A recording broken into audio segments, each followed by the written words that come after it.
Sir ನಮಸ್ಕಾರ. ನಮಸ್ಕಾರ. ತಮ್ಮ ಹೆಸರು? ಜಿ ಆರ್ ಹೆಗಡೆ ಅಂತ. ನೀವು ಶಿರ್ಸಿಯವರು? ಹೌದು, ಶಿರ್ಸಿಯವರು. ಈಗ ಲೋಕಸಭಾ ಎಲೆಕ್ಷನ್ ಬಂದಿದೆ. ಸೊ ಉತ್ತರ ಕನ್ನಡ ಕ್ಯಾಂಡಿಡೇಟ್ಸ್ ಯಾರು ಗೊತ್ತಲ್ಲ ನಿಮಗೆ? ಹೌದು ಹೌದು, ಇಲ್ಲಿ ಕಾಗೇರಿಯವರು ಇದ್ದಾರೆ. ಸೊ ಇಲ್ಲಿ ಶಿರ್ಸಿಯಲ್ಲಿ ಜನರ ಒಲವು ಯಾರ ಪರ ಇದೆ?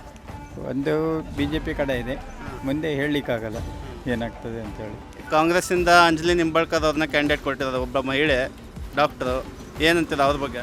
ಪರಿಚಯನೇ ಇಲ್ಲ ವ್ಯಕ್ತಿಗೆ ಹೆಂಗೆ ಮಾಡೋದು?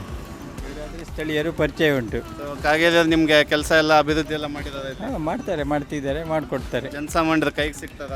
ಸಿಗ್ತಾರೆ ಸಾಮಾನ್ಯವಾಗಿ. ಹೌದಾ? ಸೊ ಅಂಜಲಿ ನಿಂಬಾಳ್ಕರ್ ನಿಮಗೆ ಪರಿಚಿತರಲ್ಲ? ಪರಿಚಿತರಲ್ಲ, ಮುಖ ನೋಡಿದ್ದೇ ಗೊತ್ತಿಲ್ಲ ಅವ್ರದ್ದು, ಹೆಂಗೆ ಹೇಳೋದು. ಸರ್ ನಮಸ್ಕಾರ. ನಮಸ್ಕಾರ ಸರ್. ನಿಮ್ಮ ಹೆಸರು? ಸಂಕೇತ ಅಂತ. ನಿಮ್ಮ ಹೆಸರು? ನಿತೇಶ್. ಈಗ ಶಿರ್ಸಿಯಲ್ಲಿದ್ದೀವಿ ನಾವು. ಏನು ಕೆಲಸ ಮಾಡ್ಕೊಂಡಿದ್ದೀವಿ ನೀವು? ನಾವು Airtel extend fibre FTTC.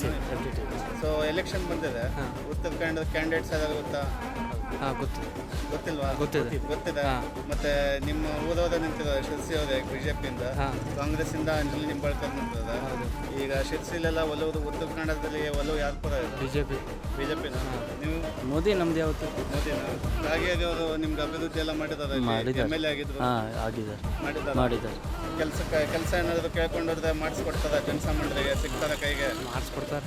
So ಬಿಜೆಪಿನ ಅಂತೀರಾ? ಕಾಂಗ್ರೆಸ್ಸಿಂದ ಅಂಜಲಿ ನಿಂಬಾಳ್ಕರ್ ನಿಂತಿದ್ದಾರೆ, ಅವ್ರ ಬಗ್ಗೆ? ನಮ್ಮದು ಯಾವತ್ತಿದ್ರು ನಮ್ದು ಈಗ ಈ ಎಲೆಕ್ಷನಿಗೆ ನಮ್ಮ ಮೋದಿಯವ್ರಿಗೆ ನೋಡ್ಬೇಕಲ್ಲ. ಮೋದಿಯವರ? ಮೋದಿಯವರು ಸೇಮ್ ಮೋದಿ.